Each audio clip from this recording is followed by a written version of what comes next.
Have you ever asked yourself, in an hour of meditation, which everyone finds during the day, how would a bandit conga line move? We'll answer that, plus a lot more, in this video.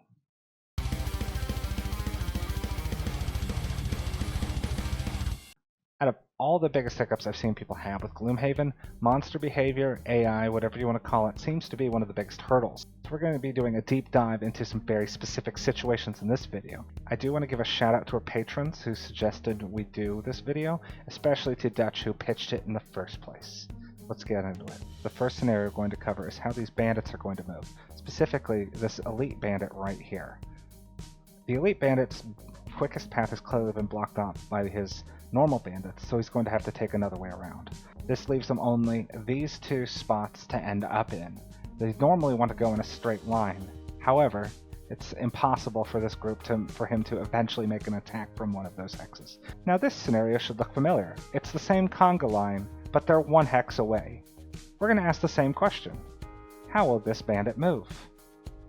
Now the thing is, you could say, oh, same as last scenario. However, since he can eventually attack from this hex, he's actually not going to move at all. He's not going to move, not attack. He's just going to stay there, even though clearly he could get a better shot. The quickest path that he will only take, because right now he will get to that hex eventually at this moment, is there. He's not going to do anything. The other normal bandits, however, will move up and occupy that space later in the turn. He doesn't take that into consideration. So, although it would be more advantageous for him to move further now, he's not going to do anything. So here's an interesting scenario. We have this bandit right here, and he needs to attack the Spellweaver or the Cragheart. You can see the cards that the characters are going to play here.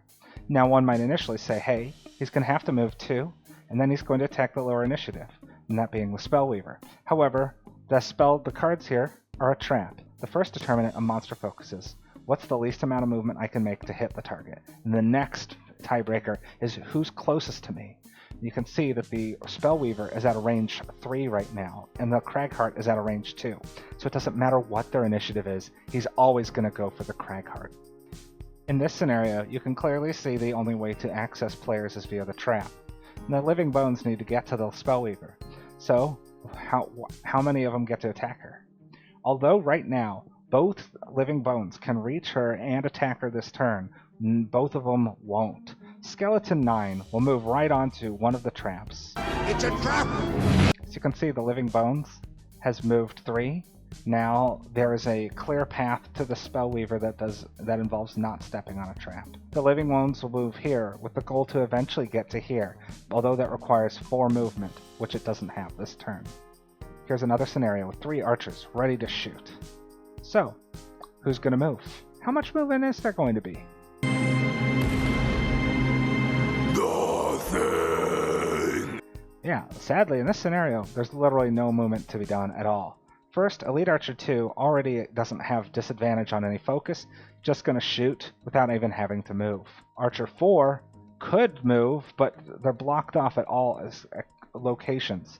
They could alternatively move onto that spike trap, but monsters will never move onto a trap to lose disadvantage on their focus. They'll only move onto traps to be able to get in reach. She's clearly already in reach of 2 focus right now, so she doesn't even need to move. So as a result, she's going to just suffer the attack with disadvantage. Archer 6, however, is in a place where they can move out of melee with either of them. Great. Unfortunately for her, she's muddled. So since she already has disadvantage, there's no way that in any situation she could improve her attack this turn. So she's just going to hold still. Anything that gives them disadvantage forces them to hold still in this scenario. Although one can say, hey, Archer 4 will eventually be able to move to one of these hexes, and then they'll be able to attack without disadvantage. They're only moving 2 this turn. They're not even going to consider that to be an option, and they're just going to stay put. Behold, the great Cragheart has created a bunch of boulders in this room.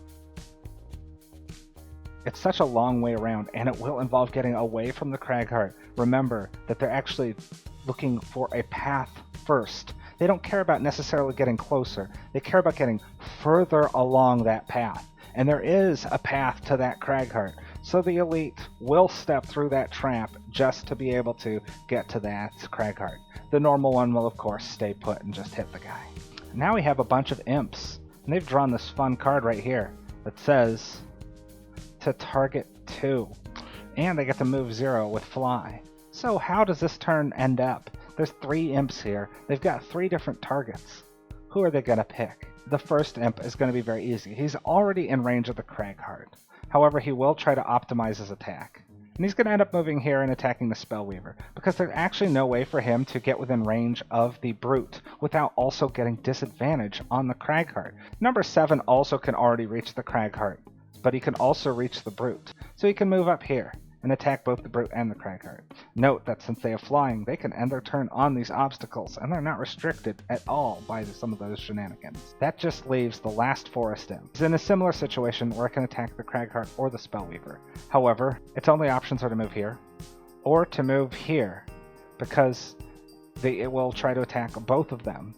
Since both of them are equidistant, about equal amount of movement, it's arbitrary, and the players can pick which of these hexes they prefer. Regardless, they're going to have a lot of curses in their deck, and in a little sticky situation here.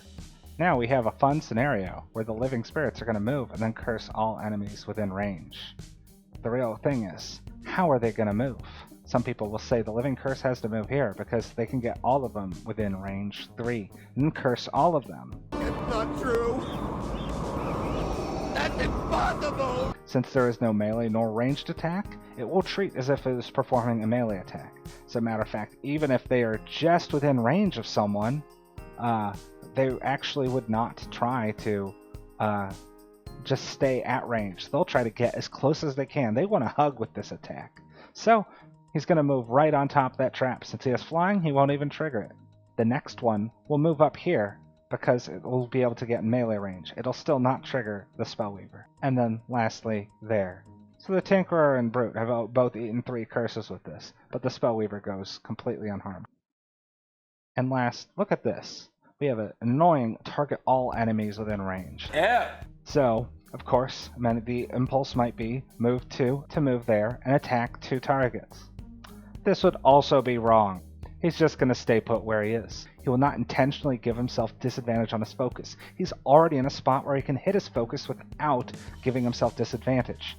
So, there's no other space where he could hit that Tinkerer or the Spellweaver or anyone within a move 2 and still be able to attack the Brute without disadvantage. So I do hope this clears things up. There are some very interesting ways you can make enemies behave differently. Giving muddle or disarm to ranged monsters can somehow drastically change how they operate on their turn, and watching how they choose to handle multiple targets and how they choose to focus really can help you get a good understanding of not only how the monsters will operate, but use that to your advantage to exploit them, to put themselves in less advantageous situations just by being aware of how monsters move. So I do hope this helped. Remember, if you did like the video, remember to hit like, subscribe for all the new Frosthaven stuff we're going to be releasing, including a lot of previews and a playthrough. And I want to thank our patrons for supporting us. It really does help. So if you want to tune in for that, be sure to hit the bell, and thanks for watching.